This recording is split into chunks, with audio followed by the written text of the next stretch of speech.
Okay, I just been watching this interesting video by a guy whose YouTube username is Deamon : I think.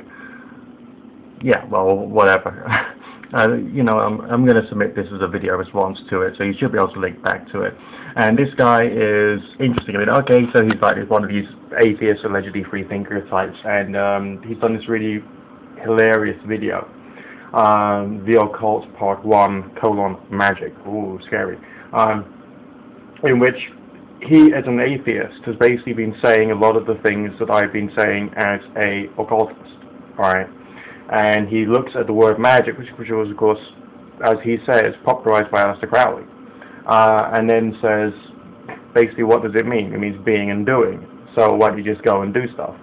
Now, the thing which that YouTube user has missed out upon is that Crowley was trying to encourage people to try and think in a way which was scientific and artistic about doing stuff, which a lot of people just don't do because people get trapped up in beliefs.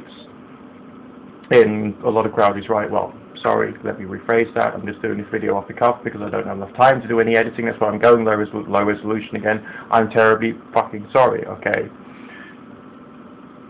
In some parts of Crowley's writings, he encourages people to disbelieve their experiences. You know, he says that it doesn't matter if you've summoned the greatest demon or angel and it's saying stuff to you, you know, don't believe it, be critical of it. Which a lot of people who are involved in the New Age world, pagan world, the occult world, they just don't do. Same with the religious world, they just don't do it. So a lot of people, these people say they're following Crowley, but they are just not applying their own minds, which is pretty fucking retarded, basically. So yeah, that YouTube user's come out with some interesting points. Why don't you just go out and do shit? Why do we have a word for just doing stuff? Which is basically one of the things that I've been saying. The word magic has got too many meanings to actually be applicable.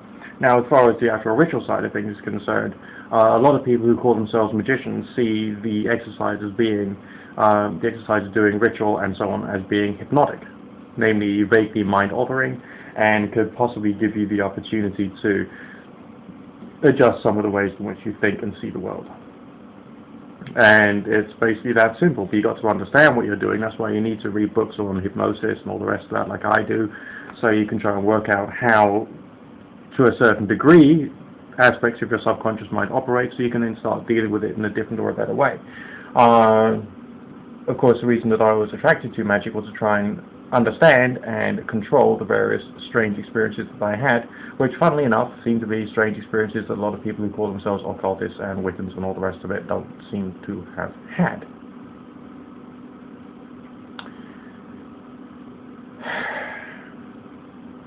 So basically, I was actually looking for advice on how to do stuff from people who didn't actually know how to do stuff. They just had beliefs.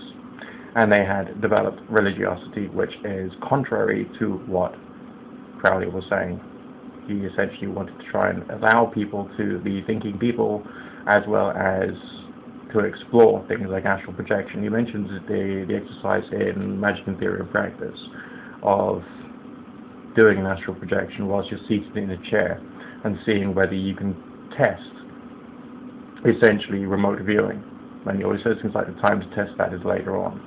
And different people get different qualities of apparent results. And I don't think anyone can do it 110% reliably. I just don't think so.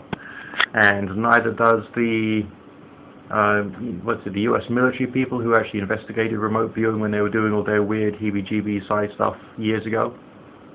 Now, why? Because these are things to experiment with, to explore, to have fun with, and not necessarily to base your entire life upon. But too many people do base their entire lives upon this stuff, and as a direct result of it, they go bonkers. And that's got to be dealt with. So, you know, it is interesting, and possibly even hilarious, that there is someone of the atheist persuasion who has done a video that I find interesting and does correlate with a lot of my views. Not quite all of them, but a lot of them. I mean, he gives the example of, if you wanted to kill Glenn Beck, why don't you just get a gun and shoot him? Well, if you're taking that from a magical point of view, you'd have to plan it and prepare it.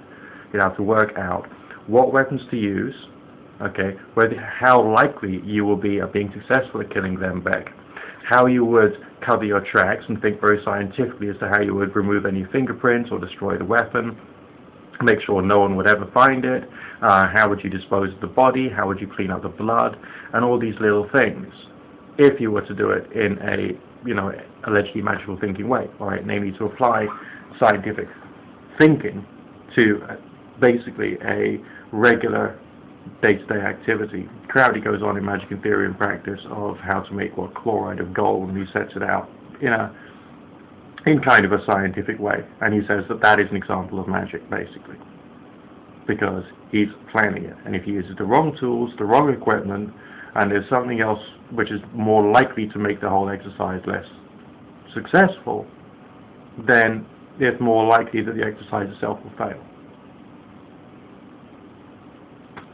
Okay, speak to you in a while.